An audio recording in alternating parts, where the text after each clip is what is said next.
Bom, pessoal do primeiro ano, vamos para mais um vídeo de correção de atividade. Essa é a primeira atividade do nosso retorno às aulas presenciais e híbridas. Então vocês que estão em casa ainda nessa semana e só estarão presentes na próxima semana, mas vão acompanhar o mesmo conteúdo que será trabalhado na sala de aula hoje, né, na data de hoje, quarta-feira, tá? Vamos lá. Cite e caracterize as três principais partículas que constituem o átomo. Então vamos lembrar aqui, essa atividade de revisão, nós temos o seguinte, aqui está um desenho representando o átomo, né?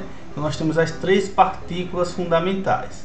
Os prótons são partículas de carga positiva, os nêutrons são partículas sem carga e os elétrons, partículas de carga negativa. Os prótons e os nêutrons, eles estão no centro do átomo, na região que nós chamamos de núcleo, tá? Então, prótons e nêutrons, eles estão no núcleo, no centro do átomo. Já os elétrons, são as partículas de carga negativa, elas estão girando ao redor desse núcleo. Então, a gente chama essa região de eletrosfera. Então, tá aí as principais características dessas três partículas que formam o átomo, né? Os prótons, partículas positivas, nêutrons, partículas sem carga e elétrons de carga negativa, tá bom? Segunda questão fala sobre, diz o seguinte: elabore a representação para os átomos apresentados na tabela abaixo.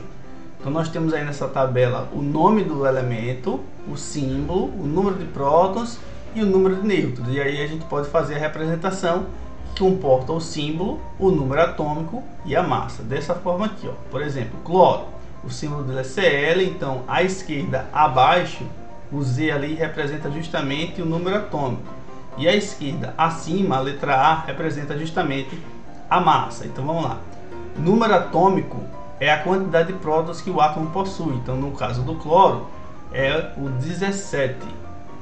Já a massa do elemento, ela é a somatória de prótons mais nêutrons, que são aquelas partículas que formam então a massa do átomo.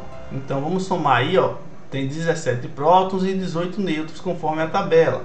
Então 17 mais 18 nós vamos ter então uma massa igual a 35. Então tá aí a representação do cloro, tá certo? Do átomo de cloro, Cl, 17 abaixo, 35 acima. Vamos para o próximo aí, que é o césio. Então Cs é o seu símbolo. Então nós temos aí 55 prótons, então já coloca aí 55 à esquerda e abaixo. E agora a massa, vamos fazer a mesma coisa que fizemos no anterior, somando 55 prótons com 85 nêutrons, nós temos uma massa total de 135 no césio. E dando sequência, nós vamos agora para o zinco, símbolo Zn.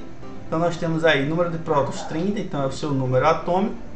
E agora a massa, a gente vai fazer a somatória de prótons 30 mais 35 nêutrons e temos então a massa de 65 para o zinco. Então bem simples aí a representação desses três átomos da tabela. Terceira questão, nós temos aí, dados as representações dos átomos nêutrons abaixo, forme seus respectivos número atômico, de massa, de prótons, de elétrons e nêutrons. Então vamos agora identificar todas as partículas possíveis nesses átomos, certo? Então nós temos aí, ó, o ferro. Veja que esse átomo de ferro, ele é um íon, tá com carga 3+, né? Então isso vai influenciar apenas na quantidade de elétrons. Nas demais situações, a gente faz como se ele fosse neutro, não vai ter interferência alguma. Então, primeiramente, né, à esquerda abaixo é 26, então esse aí é o nosso número atômico. E aí nós temos à esquerda acima 56, que é referente ao número de massa do ferro. Então, os prótons é 26 também, porque é de acordo com o número atômico. Sempre o número de prótons é igual ao número atômico. Os elétrons, que é a carga negativa, que é justamente a partícula de carga negativa, nós vamos ver agora a diferença, porque se ele tem 3 positivo, quer dizer que ele tem 3 prótons a mais, que é a carga positiva. Então se ele tem 26 prótons e ele tem 3 prótons a mais, é sinal de que os elétrons são 23, tá certo? Tem 3 elétrons a menos, beleza. E para fechar o número de nêutrons, é só a gente fazer o que? Diminuir o número de massa pelo número de prótons, então a gente encontra a quantidade de nêutrons desse átomo. Então aí nós vamos ter 56 menos 26, achando então 30 nêutrons, ok? Vamos para o próximo aí, nós temos agora o tântalo. Então o número atômico dele é 73, que é o da esquerda abaixo, né? Número de massa 183, e então quando ele tem número atômico 73, prótons também é 73. Ele não tem nenhuma carga, então por isso que a quantidade de elétrons é a mesma da quantidade de prótons, 73 também. E os nêutrons a gente vai diminuir, né? 183 menos 73 e dá igual então a 110. Sempre para descobrir a quantidade de nêutrons, basta diminuir a massa menos o número de prótons e aí a gente encontra então o número de nêutrons. Dando sequência, vamos para o iodo. I está negativo, então ele também é um íon, tá? Um íon de carga negativa, a gente chama de ânion. Então nós temos aí esse ânion que tem o número atômico 53, a massa é 127, prótons é 53 também. Os elétrons agora, toda vez que tem carga, então alteram nos elétrons. Como tem um negativo, é porque ele tem um elétron a mais, então agora os elétrons são 54, certo? E o número de nêutrons é só diminuir a massa 127 menos o número de prótons 53, então a gente encontra 74.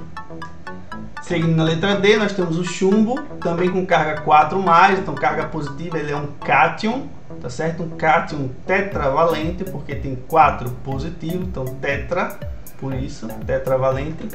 Então nós temos aí o chumbo, Pb. Então vamos lá, o número atômico é 82, a massa 207 e prótons 82 também. Elétrons, como ele tem uma carga 4 positiva, é porque ele tem 4 prótons a mais.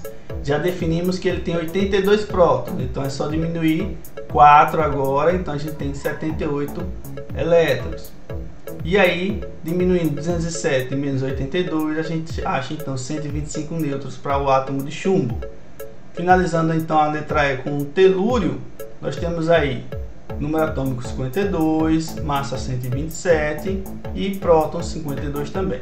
Tem uma carga 2 negativa, então um ânion bivalente, né? Bivalente porque são 2 elétrons negativos, uma carga negativa em 2.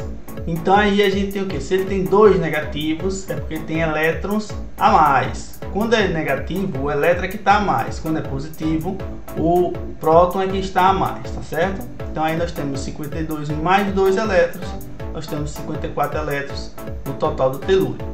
E para finalizar, o número de nêutrons é só diminuir 127 menos 52 e a gente acha 75 nêutrons. Então bem fácil da gente fazer toda essa determinação e identificação das partículas do átomo, tá certo?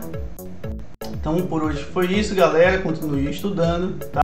E até a nossa próxima aula. Dessa vez será presencial na próxima semana. Até mais, valeu, tchau!